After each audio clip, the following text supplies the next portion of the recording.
ನಮಸ್ಕಾರ. ನಾಳೆ ಮೇ 15 ಏನಪ್ಪ ವಿಶೇಷ ಅಂತ ಹೇಳಿದ್ರೆ ನಮ್ಮ ರಾಜ್ಯದ ಡಿ.ಸಿ.ಎಂ. ಡಿ.ಕೆ. ಶಿವಕುಮಾರ್ ಅವರ ಹುಟ್ಟುಹಬ್ಬ. ನೋಡಿ, ಅವರ ಅಭಿಮಾನಿಗಳು ಬಹಳ ಕುತೂಹಲದಿಂದ ಕಾಯ್ತಾ ಇದ್ದಾರೆ. ಆಲ್ರೆಡಿ ಫ್ಲೆಕ್ಸು ಬ್ಯಾನರ್ಗಳನ್ನು ರೆಡಿ ಮಾಡಿಸಿಟ್ಕೊಂಡಿದ್ದಾರೆ. ಮುಂದಿನ ಮುಖ್ಯಮಂತ್ರಿ ಡಿ.ಸಿ.ಎಂ. ಡಿ.ಕೆ. ಶಿವಕುಮಾರ್ ಅವರು ರಾಜ್ಯದ ಮುಂದಿನ ಮುಖ್ಯಮಂತ್ರಿಗಳು ಅಂತ ಹೇಳಿ ಬ್ಯಾನರ್ಗಳು, ಪೋಸ್ಟರ್ಗಳು ರಾರಾಜಿಸ್ತಾ ಇದ್ದಾವೆ.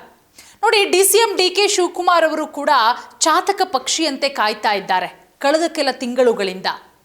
ಈಗ ಮಾಡುತ್ತೆ ಹೈಕಮಾಂಡು ನನ್ನನ್ನು ಸಿ.ಎಂ.ನ, ಅವಾಗ ಮಾಡುತ್ತೆ, ಇನ್ನೊಂದು 15 ದಿನದಲ್ಲಿ ನಾನು ಸಿ.ಎಂ. ಆಗಿಬಿಡ್ತೀನಿ, ಇನ್ನೊಂದು ತಿಂಗಳಲ್ಲಿ ಆಗಿಬಿಡ್ತೀನಿ, ಎಲ್ಲವೂ ಆಗಿ ಈಗ ನನ್ನ ಬರ್ತ್ಡೇಗಾದರೂ ಕಾಂಗ್ರೆಸ್ ಹೈಕಮಾಂಡು ಗಿಫ್ಟ್ ಕೊಡುತ್ತೆ, ನಾನು ಸಿ.ಎಂ. ಆಗ್ತೀನಿ ಅನ್ನೋ ಕನಸು ಕಾಣ್ತಾ ಇದ್ದಾರೆ ಡಿ.ಸಿ.ಎಂ. ಡಿ.ಕೆ. ಶಿವಕುಮಾರ್ ಅವರು. ಅವರ ಅಭಿಮಾನಿಗಳು ಕೂಡ ಅಷ್ಟೇನೆ. ನಾಳೆ ಡಿ.ಕೆ. ಶಿವಕುಮಾರ್ ಅವರ ಬರ್ತ್ಡೇಗೆ ಕಾಂಗ್ರೆಸ್ ಹೈಕಮಾಂಡ್ನಿಂದ ಏನು ಗಿಫ್ಟ್ ಅಪ್ಪ ಅಂತ ಹೇಳಿದ್ರೆ ಸಿ.ಎಂ. ಗಿಫ್ಟು. ಈ ರೀತಿಯ ಚರ್ಚೆಗಳು ಈಗ ರಾಜಕೀಯ ವಲಯದಲ್ಲಿ ನಡೀತಾ ಇದೆ. ಡಿ.ಸಿ.ಎಂ. ಡಿ.ಕೆ. ಶಿವಕುಮಾರ್ ಅವರ ಆಪ್ತರು, ಅವರ ಅಭಿಮಾನಿಗಳು ಕೂಡ ಇದೇ ವಿಚಾರವನ್ನು ಹೇಳ್ಕೊಂಡು ತಿರುಗಾಡ್ತಾ ಇದ್ದಾರೆ. ನೋಡಿ, ಮೇ 15ನೇ ತಾರೀಕಿಗಾದ್ರೂ ಅವರ ಬರ್ತ್ಡೇ ಗಿಫ್ಟ್ ಆಗಿ ಸಿ.ಎಂ. ಸ್ಥಾನವನ್ನು ಕೊಟ್ಟುಬಿಡುತ್ತೆ ಹೈಕಮಾಂಡ್ ಅಂತ ಹೇಳಿ. ನೋಡಿ, ನಾನಾ ರೀತಿಯ ಶತಾಯಗತಾಯ ಪ್ರಯತ್ನವನ್ನು ಡಿ.ಸಿ.ಎಂ. ಡಿ.ಕೆ. ಶಿವಕುಮಾರ್ ಅವರು ಕಳೆದ ಕೆಲ ತಿಂಗಳುಗಳಿಂದ ಮಾಡ್ತಾ ಇದ್ದಾರೆ. ಅವರೆಷ್ಟೇ ಪ್ರಯತ್ನ ಮಾಡಿದ್ರೂ ಕೂಡ ಸಿ.ಎಂ. ಸಿದ್ದರಾಮಯ್ಯ ಅವರ ಬಣದ ಒಂದಷ್ಟು ಜನ ನಾಯಕರುಗಳು ಬಿಡ್ತಾ ಇಲ್ಲ ಸಾಹೇಬ್ರೆ, ಸಿ.ಎಂ. ಸಿದ್ದರಾಮಯ್ಯ ಅವರೇ ನೀವೇ ಸಿ.ಎಂ. ಆಗಿ ಮುಂದುವರಿರಿ, ಇಲ್ಲ ಅಂತ ಹೇಳಿದ್ರೆ ಪರಮೇಶ್ವರ್ ಅವ್ರನ್ನಾದರೂ ಸಿ.ಎಂ. ಮಾಡಿ, ಯಾವುದೇ ಕಾರಣಕ್ಕೂ ಡಿ.ಕೆ.ನ ಸಿ.ಎಂ. ಮಾಡಬಾರ್ದು ಅಂತ ಹೇಳಿ. ಒಂದು ಕಡೆ ಸಿದ್ದರಾಮಯ್ಯ ಅವರ ಬಣ ಶತಾಯಗತಾಯ ಯಾವುದೇ ಕಾರಣಕ್ಕೂ ಡಿ.ಕೆ. ಸಿ.ಎಂ. ಆಗಬಾರ್ದು ಅಂತ ಹೇಳಿ ಪ್ರಯತ್ನ ಮಾಡ್ತಾ ಇದ್ರೆ, ಮತ್ತೊಂದು ಕಡೆ ಡಿ.ಕೆ. ಶಿವಕುಮಾರ್ ಅವರು ಇಲ್ಲ, ಇದೇ ಟರ್ಮಲ್ಲಿ ಇನ್ನುಳಿದಂತಹ 2 ವರ್ಷದಲ್ಲೇ ನಾನು ಸಿ.ಎಂ. ಆಗಬೇಕು. ಈ ವಿಚಾರ ಸಾಕಷ್ಟು ತಿಂಗಳುಗಳಿಂದ ಕೇಳಿಬರ್ತಾ ಇದೆ, ಸಾಕಷ್ಟು ಓಡಾಡ್ತಾ ಇತ್ತು. ಆದರೆ ಕಳೆದ ಕೆಲ ದಿನಗಳ ಹಿಂದೆ ಎ.ಐ.ಸಿ.ಸಿ. ಅಧ್ಯಕ್ಷರಾದಂತಹ ಮಲ್ಲಿಕಾರ್ಜುನ ಖರ್ಗೆ ಅವರು ರಾಜ್ಯಕ್ಕೆ ಬಂದು ಈ ಸಿ.ಎಂ. ವಿಚಾರ ಏನು ದೊಡ್ಡ ಮಟ್ಟದಲ್ಲಿ ಹರಿದಾಡ್ತಾ ಇತ್ತು, ಈ ಕುರ್ಚಿ ಕಾಳಗ, ಅದೆಲ್ಲದಕ್ಕೂ ಕೂಡ ಫುಲ್ ಸ್ಟಾಪ್ ಇಡುವಂತಹ ಪ್ರಯತ್ನ ಮಾಡ್ತಾರೆ. ಅಂದರೆ ಅದು ಹೈಕಮಾಂಡ್ ನಿರ್ಧಾರ ಮಾಡೋದು.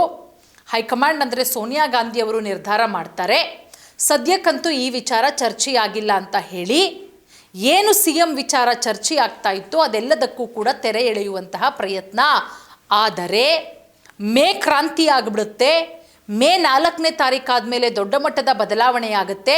ಖಂಡಿತ ನಮ್ಮ ರಾಜ್ಯದಲ್ಲಂತೂ ಆ ರೀತಿಯ ಬದಲಾವಣೆ ಆಗಲಿಲ್ಲ. ಕೇರಳದಲ್ಲಿ ಆಯಿತು, ಇವತ್ತು ನೂತನ ಮುಖ್ಯಮಂತ್ರಿ ಅನೌನ್ಸ್ ಮಾಡಾಯಿತು. ಬೇರೆ ಬೇರೆ ರಾಜ್ಯಗಳಲ್ಲಿ ಹೊಸ ಮುಖ್ಯಮಂತ್ರಿಗಳ ಆಯ್ಕೆಯಂತೂ ಆಯಿತು. ತಮಿಳುನಾಡಲ್ಲಿ ಕ್ರಾಂತಿ ಆಯಿತು. ಟಿ.ವಿ.ಕೆ. ವಿಜಯ್ ಅವರು ಪ್ರಮಾಣ ವಚನ ಸ್ವೀಕಾರ ಮಾಡಿದ್ರು. ಪಶ್ಚಿಮ ಬಂಗಾಳದಲ್ಲಾಯಿತು, ಆದರೆ ಅಸ್ಸಾಮಲ್ಲಾಯಿತು. ಆದರೆ ನಮ್ಮ ರಾಜ್ಯದಲ್ಲಿ ಮೇ 4ರ ನಂತರ ಯಾವುದೇ ರೀತಿಯ ಕ್ರಾಂತಿ ಆಗಲಿಲ್ಲ. ದಾವಣಗೆರೆ, ಬಾಗಲಕೋಟೆ 2 ಕ್ಷೇತ್ರದಲ್ಲೂ ಕಾಂಗ್ರೆಸ್ಸು ಮತ್ತೊಮ್ಮೆ ಗೆಲ್ತು ಬಿಟ್ರೆ ಆ ಕ್ರಾಂತಿ ಆಗುತ್ತೆ, ಈ ಕ್ರಾಂತಿ ಆಗುತ್ತೆ.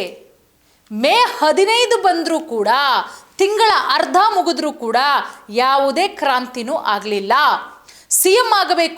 ಆಗಬೇಕು ಅಂತ ಇದ್ದವರು, ನಾನು ಮತ್ತೊಮ್ಮೆ ರಾಜಕೀಯ ಪುನರ್ಜನ್ಮ ನನಗೆ ಬೇಕು ಅಂತ ಕಾಯ್ತಾ ಇದ್ದಂತಹ ಡಿ.ಕೆ. ಶಿವಕುಮಾರ್ ಅವರೇ ಯಾಕೋ ಬಹಳ ಸೈಲೆಂಟ್ ಆಗಿದ್ದಾರೆ. ಪಾಪ ಅವರ ಅಭಿಮಾನಿಗಳು ಫ್ಲೆಕ್ಸು ಬ್ಯಾನರ್ನ ಒಡಿಸ್ಕೊಂಡು ಇಲ್ಲ ನಮ್ಮ ನೆಚ್ಚಿನ ನಾಯಕ ಮುಖ್ಯಮಂತ್ರಿ ಆಗ್ತಾರೆ ಅಂತ. ಬಟ್ ಡಿ.ಕೆ.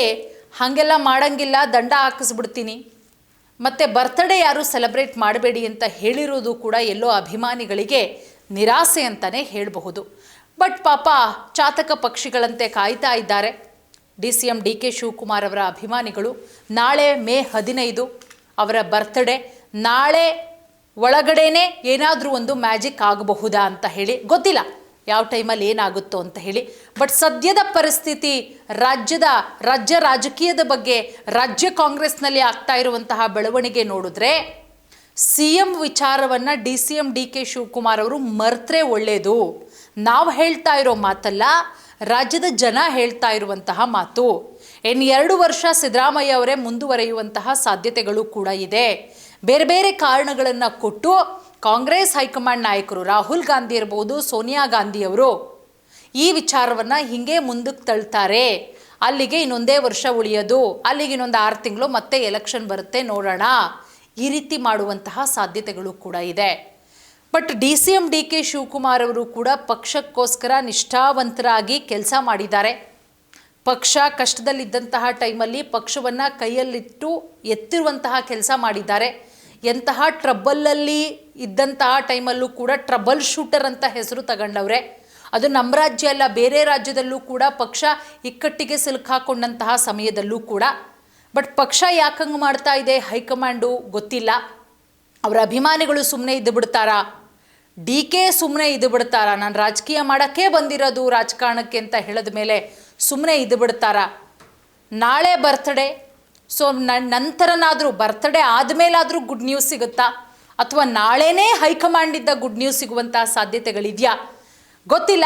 AICC ಅಧ್ಯಕ್ಷರಾದಂಥ ಮಲ್ಲಿಕಾರ್ಜುನ ಖರ್ಗೆ ಅವರೇ ಒಂದು ರೀತಿಯಲ್ಲಿ ಫುಲ್ ಸ್ಟಾಪ್ ಇಡೋ ಕೆಲಸ ಮಾಡಿದ್ರು. ಸದ್ಯಕ್ಕಂತೂ ಫುಲ್ ಸ್ಟಾಪ್ ಬಿದ್ದಿದೆ. ಬಟ್ ಈ ವಿಚಾರ ಇಲ್ಲಿಗೆ ನಿಲ್ಲುತ್ತಾ ಅಥವಾ ಮತ್ತೆ ಕಂಟಿನ್ಯೂ ಆಗೋ ಚಾನ್ಸಸ್ ಇದೆಯಾ? ಎಲ್ಲವನ್ನ ಕೂಡ ಕಾದು ನೋಡಬೇಕಾಗತ್ತೆ. ಒನ್ಸ್ ಅಗೇನ್ ನಾವು ಕೂಡ DCM DK ಶಿವಕುಮಾರ್ ಅವರಿಗೆ ಹುಟ್ಟುಹಬ್ಬದ ಶುಭಾಶಯಗಳನ್ನು ತಿಳಿಸೋಣ. ಅವರಿಗೆ ಗುಡ್ ನ್ಯೂಸ್ ಬರಲಿ ಅಂತ ಹೇಳಿ ನಾವು ಕೂಡ ಪ್ರೇಯರ್ ಮಾಡೋಣ. ಹೈಕಮಾಂಡ್ನಿಂದ ಒಂದು ಗುಡ್ ನ್ಯೂಸ್ ಬರಲಿ ಅಂತ ನಾವು ಕೂಡ ಕಾಯ್ತಾ ಇದ್ದೀವಿ. ನೋಡೋಣ ಏನಾಗುತ್ತೆ ಅಂತ ಹೇಳಿ. ಧನ್ಯವಾದ.